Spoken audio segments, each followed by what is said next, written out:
Halo semuanya, selamat datang di Comic Universe. Kali ini saya akan membahas manhwa baru yang berjudul Si NPC Genius. Cerita dimulai dengan menunjukkan seorang anak muda yang sedang menonton berita. Berita itu menyebutkan jika ada seorang S-Rank Sword Mage yang bernama Lee Sejun dinyatakan telah gugur saat menjalankan misi. Lee Sejun terkena musibah saat menaklukkan Kuruas, pasangan jahat yang muncul di pusat kota Seoul.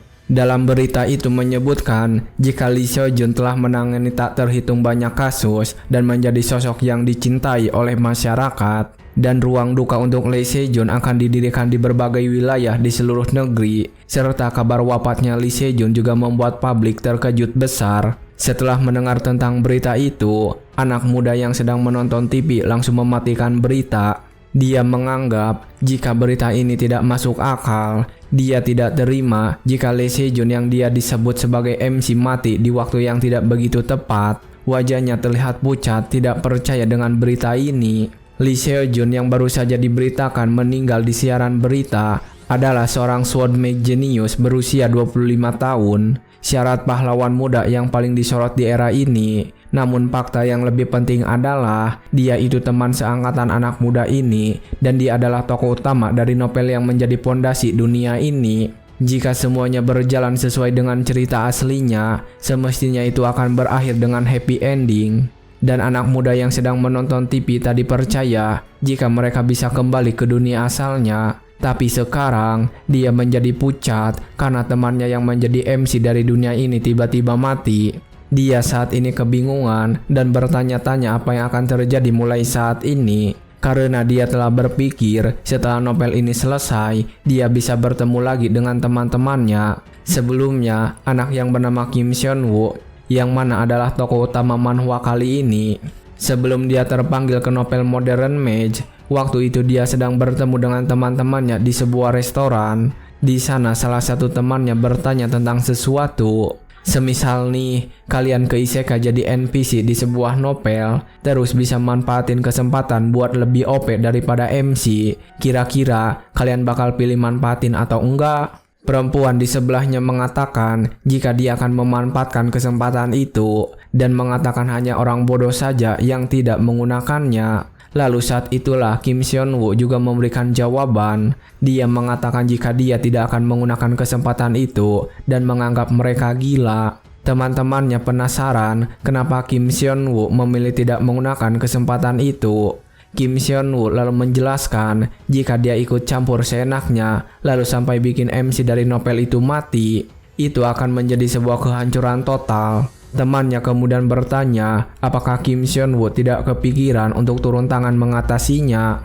Kim Seon-woo kembali menjawab dengan logis. Dia mengatakan dia pasti bakal sengsara setengah mati karena tidak mungkin semuanya akan semudah itu. Dia juga tidak yakin bisa serajin seperti MC di dalam novel.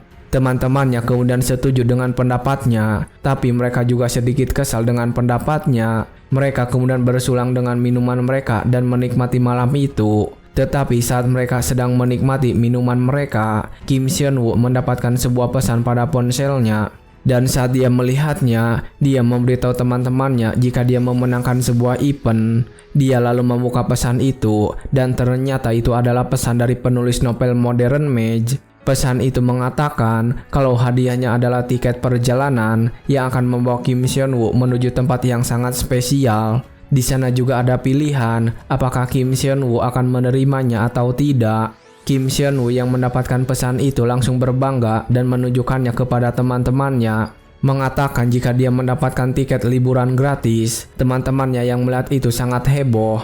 Setelah menunjukkan pesan itu kepada teman-temannya, Kim Seon-woo langsung menekan iya pada pilihan di pesan itu. Dia kemudian mengangkat ponselnya tinggi-tinggi karena senang akan liburan ke luar negeri. Tetapi setelah dia setuju untuk menerima hadiah itu, tiba-tiba saja dia yang sedang mengangkat HP telah berpindah ke dunia lain dan saat ini sedang berdiri di atas lingkaran sihir. Itu adalah kejadian 7 tahun yang lalu. Kim Seon-woo tercebur ke dalam novel favoritnya, Modern Mage. Saat ini, Kim Seon-woo yang mengingat tentang awal mula dia terseret ke sini terlihat kesal. Dan setelah tahu jika Lee Seo-jun mati mendadak membuatnya semakin yakin jika novelnya bakal kacau. Padahal selama ini dia sudah sengaja untuk bergerak di luar cerita utama dan melakukan itu supaya alur aslinya tidak berubah karena kehadirannya. Dia berpikir dengan keras apa yang telah salah, dan saat dia sedang memikirkan itu, tiba-tiba saja televisi yang ada di depannya menjadi kacau dan siarannya buyar. Kim Seon-woo yang penasaran kemudian berdiri dan memeriksa televisi yang rusak itu. Tapi ketika dia sedang memeriksa televisi tersebut, dia terkejut ketika melihat sesuatu di luar jendela. Saat dia memeriksanya, sebuah retakan di langit muncul. Dan karena sangat penasaran, dia langsung membuka jendela rumah. Saat dia melihat ke arah luar, serpihan-serpihan muncul di sana. Bahkan orang-orang yang sedang berjalan terlihat mulai menghilang. Kim Seon-woo yang melihat itu menjadi sangat panik. Dia bertanya-tanya kenapa semuanya bisa jadi begini. Dan saat dia sedang mempertanyakan hal itu, sebuah notifikasi muncul. Ketika dia melihatnya, sistem menyebutkan jika karakter Lee Seo-jun telah gugur dan seluruh skenario utama dianggap gagal. Karena skenario tidak dapat dilanjutkan, dunia akan di-reset. Saat melihat notifikasi jika dunia ini akan di-reset, Kim Seon-woo benar-benar ketakutan. Tetapi ketika dia sedang kebingungan seperti itu, tiba-tiba saja tubuhnya juga mulai hancur. Retakan mulai muncul di sekitar tubuhnya dan langsung menjalar sampai wajah. Setelah semua retakan itu terbentuk sepenuhnya, tubuh Kim Seon-woo langsung mulai menghilang. Lalu setelah beberapa saat, setelah semuanya menjadi gelap, Kim Seon-woo tiba-tiba saja mendengar seseorang terus memanggilnya. Orang itu mengatakan kepada Kim Seon-woo jika mereka sudah sampai di sekolah. Barulah ketika sopir itu memanggil Kim Seon-woo dengan sangat keras, Kim Seon-woo akhirnya terbangun dengan wajah yang sangat terkejut. Sopir itu kembali mengatakan apakah Kim Seon-woo tidak ingin turun karena mereka sudah sampai di sekolah dari tadi. Kim Seon-woo yang masih kebingungan kemudian meminta maaf dan langsung turun dari bus. Dia saat ini sedang kebingungan karena dia sedang berada di kamarnya tadi. Dan sekarang tiba-tiba saja membuka mata di dalam bus. Dia juga kembali mengingat dunia lamanya yang seakan sudah runtuh. Dia juga bertanya-tanya apakah saat ini sedang bermimpi. Dan ketika dia merasa silau karena cahaya matahari saat itu, dia menutup kedua matanya. Jika saat ini dia melihat ke arah depan, dia melihat sebuah sekolah yang dia kenal. Di sana tertulis ucapan selamat atas diterimanya murid-murid di Korea Mage Academy tahun ajaran 2032. Kim Seon-woo lalu mengetahui jika ini adalah akademi tempat dia lulus dulu. Namun dia merasa ada yang aneh karena tahunnya adalah 2032. Dan setelah kembali mengingatnya, ternyata ini adalah 7 tahun yang lalu. Dia kemudian buru-buru untuk memeriksa tubuhnya sendiri. Dan setelah selesai memeriksa tubuhnya, Kim Seon-woo terlihat panik. Dia tidak menyangka dia kembali ke 7 tahun yang lalu. Tetapi karena semuanya sudah seperti ini, Kim Seon-woo tidak ingin berpikir lama-lama. Dia langsung saja mengikuti alurnya saat ini. Dia kemudian langsung saja memasuki akademi itu. Dia terlihat sangat kesal saat berjalan di antara para murid. Dia kesal karena semuanya persis sama seperti 7 tahun yang lalu. Dan dengan begini, dia tidak punya pilihan lain selain mengakui ini adalah kenyataan. Dia benar-benar telah kembali ke masa lalu. Tetapi meskipun sudah kembali ke masa lalu, Kim Seon-woo masih saja bertanya-tanya alasan kenapa Lee Seo-jun bisa mati di masa depan. Karena Kim Seon-woo tahu dalam cerita aslinya tidak ada satupun alasan bagi Lee Seo-jun untuk mati.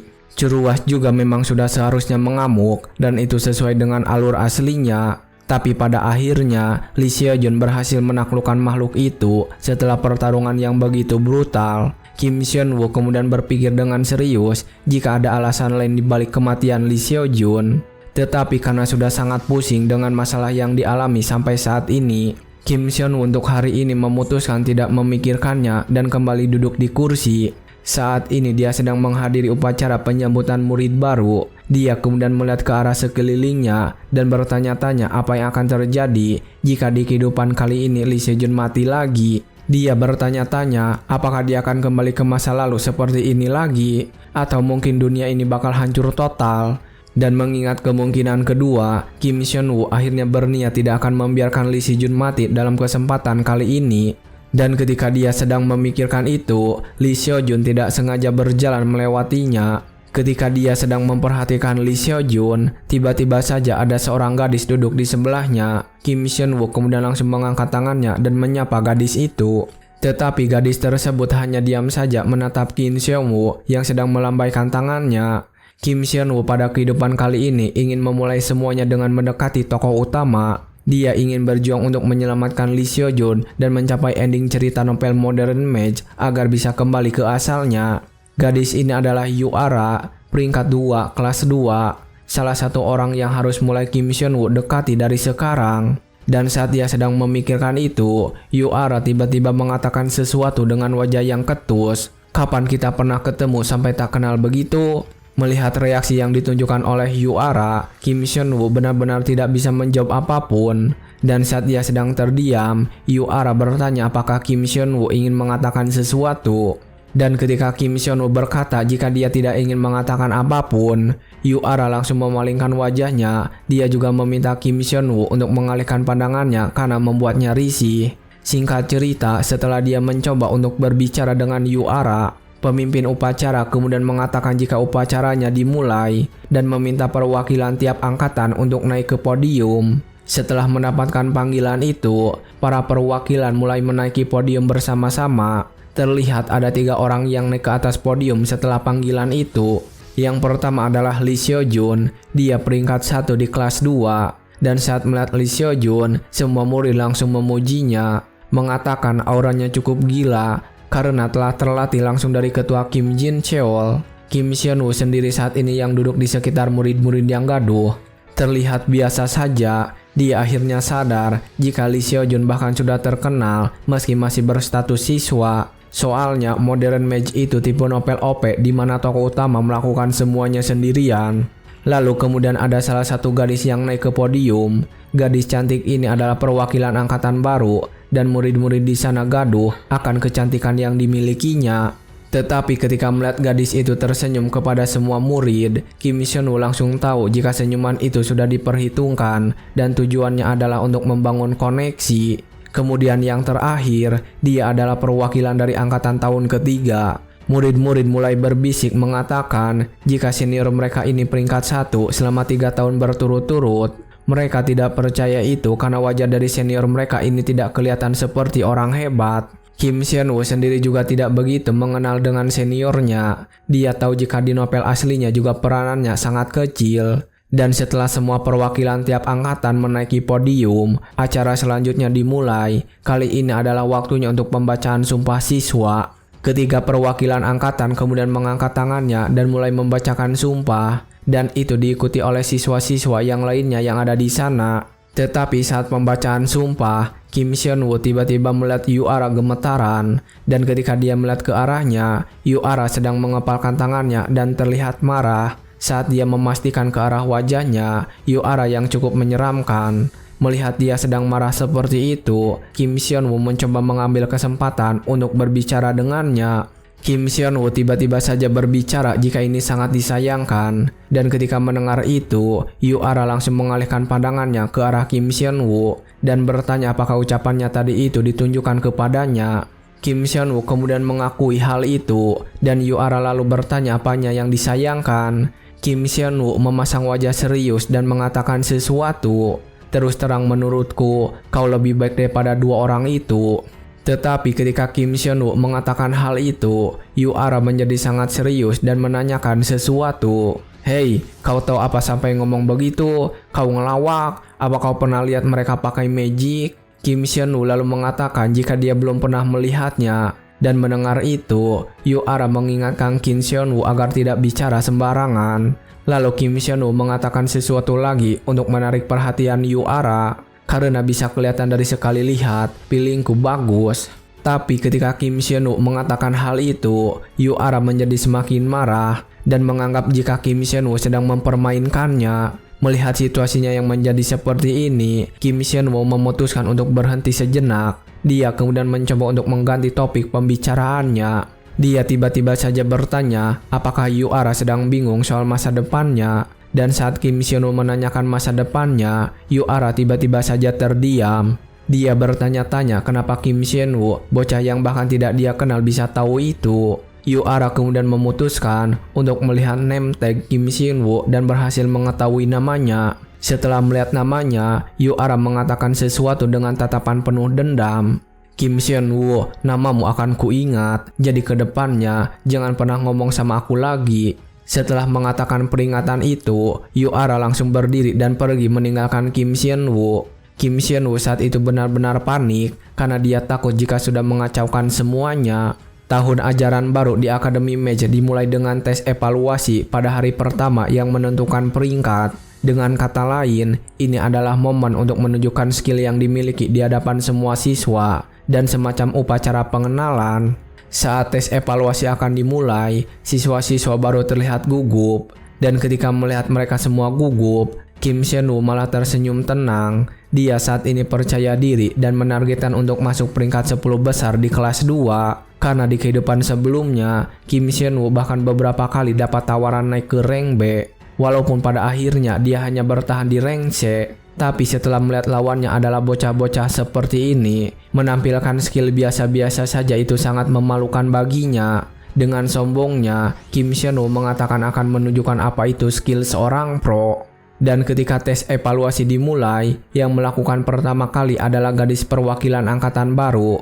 Dia saat ini sudah membentuk beberapa tombak menggunakan sihirnya, dan dia langsung melemparkan semua tombak itu menuju target yang berada di depannya. Dengan serangan itu, dia berhasil mengenai dan menghancurkan seluruh target dengan mudah. Saat dia berhasil melakukan semua itu, murid laki-laki yang ada di sana memujinya. Mereka mengatakan selain memiliki wajah yang cantik, skillnya juga hebat. Mengatakan jika gadis ini sudah memiliki paket lengkap. Dan setelah gadis itu, kini giliran tes evaluasi untuk kelas 2. Dan saat itu dimulai, yang maju pertama kali adalah Yuara. Setelah maju untuk melakukan tes evaluasi, Yuara langsung mengeluarkan bola api di tangannya. Dengan bola api itu, dia langsung menyerang dan membuat boneka-boneka target meledak sekaligus. Karena melihat ledakan yang begitu besar, murid laki-laki yang lain menjadi bertanya-tanya apakah Yuara adalah murid angkatan mereka karena levelnya terlihat seperti seorang pro. Murid-murid itu juga membandingkan Yuara dengan Lee Seo-jun. Mereka mengatakan jika bukan karena Lee Seo-jun, Yuara akan menjadi yang terhebat. Setelah berhasil menyelesaikan tes evaluasi, Yuara segera turun dari panggung. Dan bertepatan dengan dia turun dari sana, Lee Seo-jun ternyata menaiki panggung untuk melakukan tes evaluasi. Lee Seo-jun saat ini sudah bersiap untuk menjalankan tes evaluasi menggunakan pedang di tangannya. Saat tes sudah dimulai, dia langsung bergerak dengan cepat untuk menyerang boneka-boneka target yang ada di sana. Dengan gerakan yang cepat, dia berhasil mengalahkan boneka-boneka itu sekaligus. Setelah berhasil mengalahkan semua boneka itu, dia tersenyum ke arah murid yang lain. Yuara yang melihat hasil tes evaluasi itu terlihat sedikit kesal. Sementara Kim Shin-woo terlihat biasa-biasa saja dan memperhatikan Yuara. Kim Shin-woo lalu membandingkan Yuara dengan Lee Seo-jun. Menurutnya mereka juga sudah berada di tingkat legendaris yang sama. Tapi Lee Seo-jun terlihat sudah seperti profesional aktif yang turun langsung di lapangan. Yuara selalu kalah peringkat dari Lee Seo-jun, jadi wajar saja dia merasa kesal. Dan ketika dia sedang memperhatikan mereka berdua, pembawa acara memanggil nama Kim Shin-woo untuk menaiki panggung dan melakukan tes evaluasi. Kim Shin-woo terlihat senang dan langsung berdiri untuk menaiki panggung.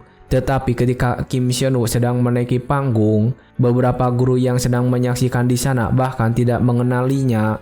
Dan saat seorang guru menanyakan identitas Kim Shin-woo, wali kelas Kim Shin-woo menjelaskannya jika Kim Shin-woo bukanlah murid yang menonjol. Jadi ada kemungkinan kalau guru yang lain melupakannya. Guru wanita yang penasaran kemudian mencoba melihat kembali buku siswa.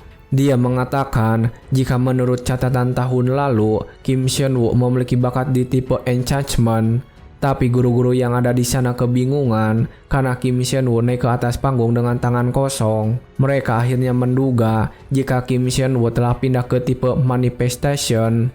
Saat di atas panggung, boneka target sudah kembali muncul. Dan saat boneka target itu muncul, Kim Shin-woo mulai membuat sebuah serangan. Dia memunculkan sebuah energi di tangannya, dan ketika energi itu muncul sedikit, guru-guru menganggap bahwa itu biasa-biasa saja. Tetapi di antara mereka ada seorang guru wanita yang memakai kacamata terlihat terkejut. Dia kaget karena Kim Seon-woo ternyata memakai teknik compressor implementation. Tahap pertama manifestation magic adalah implementation.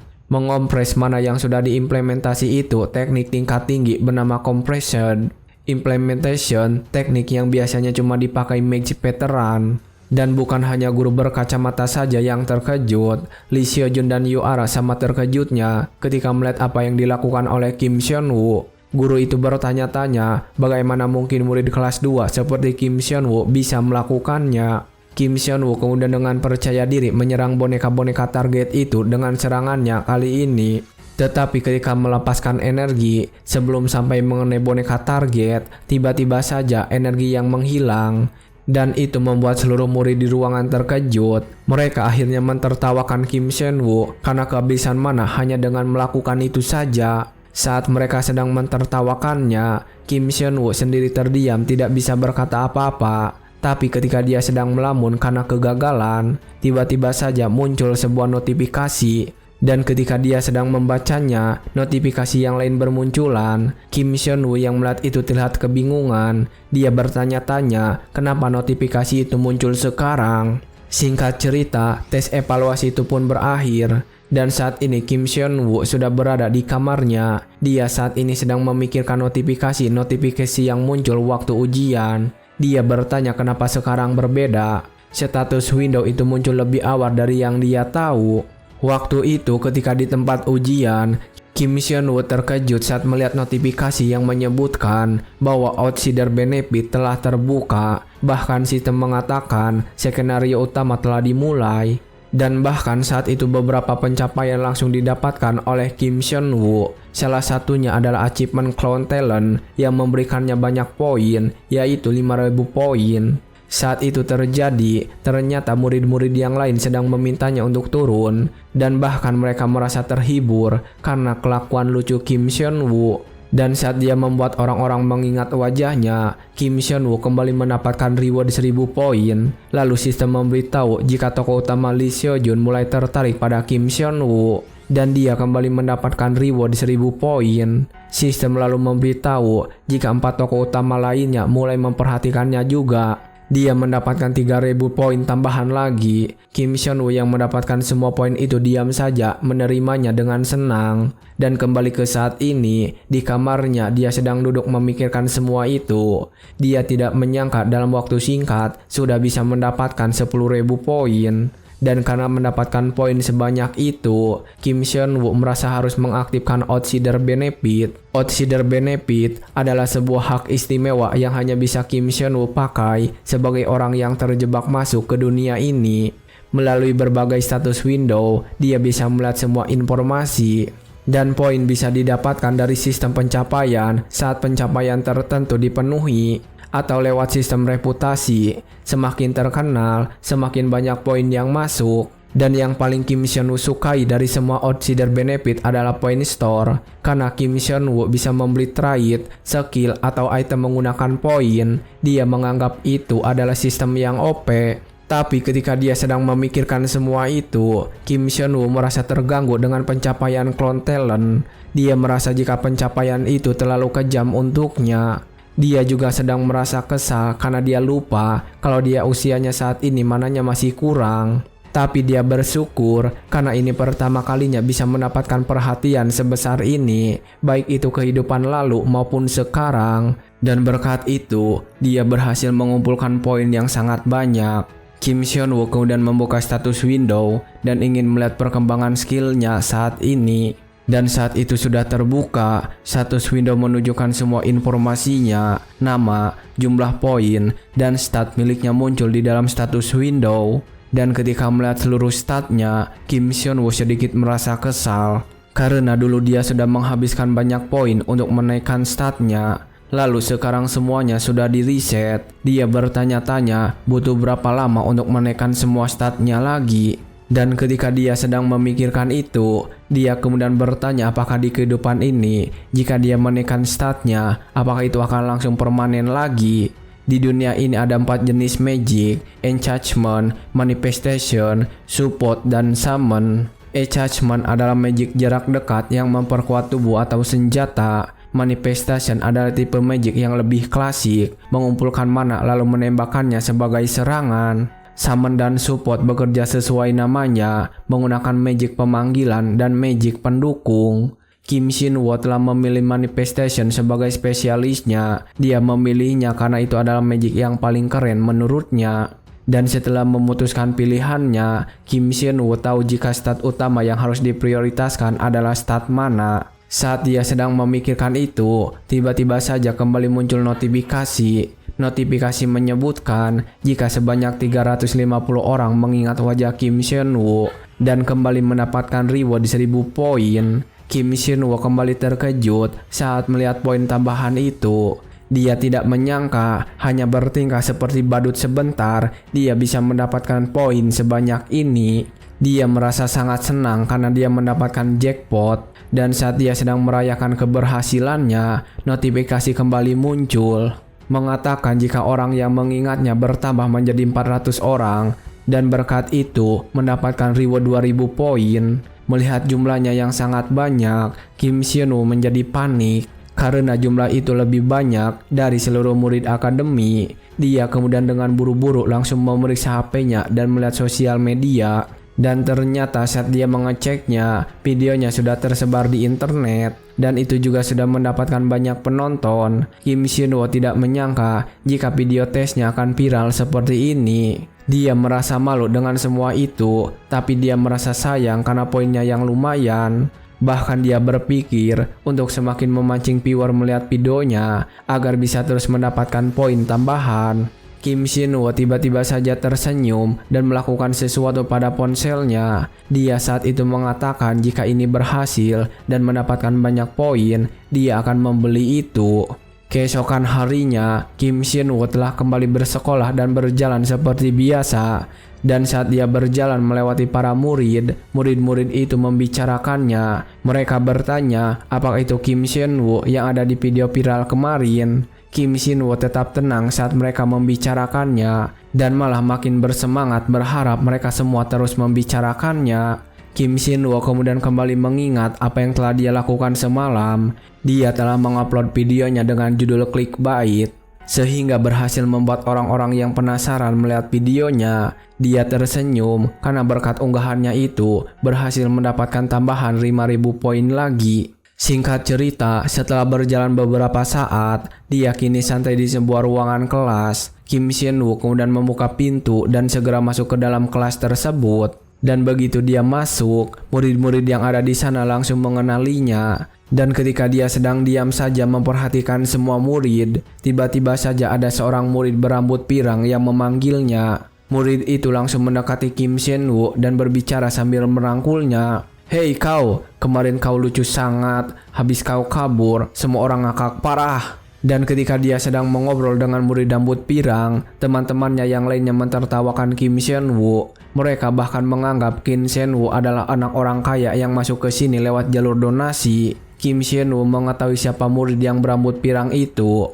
Dia adalah Park In-wan. Di novel aslinya dia punya peran si gila di awal cerita. Kim Shin-woo tahu kalau tidak ada untungnya jika sampai terjebak dengan Park In-wan dan berniat untuk diam saja lalu pergi menjauh. Tetapi saat dia sedang merencanakan untuk pergi, Park In-wan tiba-tiba saja berbicara dengan serius kepada Kim Shin-woo. "Hei, mulai hari ini namamu bodoh. Kalau aku memanggilmu, kau harus langsung datang, paham? Kalau tidak, kehidupanmu di akademi bakal susah." Ketika Kim Shin-woo sedang mendapatkan ancaman itu dari Park In-wan, Lee Seo-jun datang ke sana dan menghentikan Park In-wan. Lee Seo-jun juga langsung mendekat dan berbicara. "Park In-wan, cukup. Aku pernah bilang buat berhenti ganggu anak lain kan?" Park In-wan terlihat kesal saat ditegur oleh Lee Se-jun. Dia kemudian langsung melepaskan Kim Shin-woo dan berbalik menghadap Lee Se-jun. Saat itu dia berkata, jika si jenius yang diperhatikan dunia Lee Se-jun ingin menjadi pahlawan lagi. Dia juga berkata, jika dirinya yang rakyat jelata ini cuma bisa nurut saja. Saat Park In-wan sedang mengatakan semua itu, Lee Se-jun kembali menatapnya dengan serius dan memanggilnya. Karena situasinya sudah tidak menyenangkan baginya, Park In-wan langsung pergi dari sana membawa teman-temannya. Dan saat semua itu terjadi, Kim Sien-woo hanya diam saja menyaksikan. Dan setelah Park In-wan pergi meninggalkan kelas, Lee Seo-jun bertanya apakah Kim Sien-woo baik-baik saja. Kim Sien-woo mengatakan dia baik-baik saja dan berterima kasih. Lee Seo-jun kemudian mulai membahas tentang video Kim Sien-woo yang sudah tersebar di internet. Dan karena ditanya seperti itu, Kim Sien-woo berpura-pura sedih sambil mengatakan sesuatu. Iya, videonya sudah menyebar kemana-mana. Aku malu banget sampai rasanya pengen haling. Melihat Kim Sien-woo yang bersedih, Lee Seo-jun mencoba menenangkan Kim Sien-woo, meminta Kim Sien-woo agar tidak memikirkan hal itu. Karena yang salah itu orang yang menyebarkan dengan niat buruk. Dan setelah mengatakan hal itu, Lee Seo-jun kemudian berpamitan dan pergi dari sana. Tetapi saat dia akan pergi, Kim Sien-woo tiba-tiba saja menangkap tangan Lee Seo-jun dan mengatakan sesuatu. Sebentar Lee Seo-jun, kalau begitu, sama aku, kelas Denjen semester ini, ayo satu tim sama aku.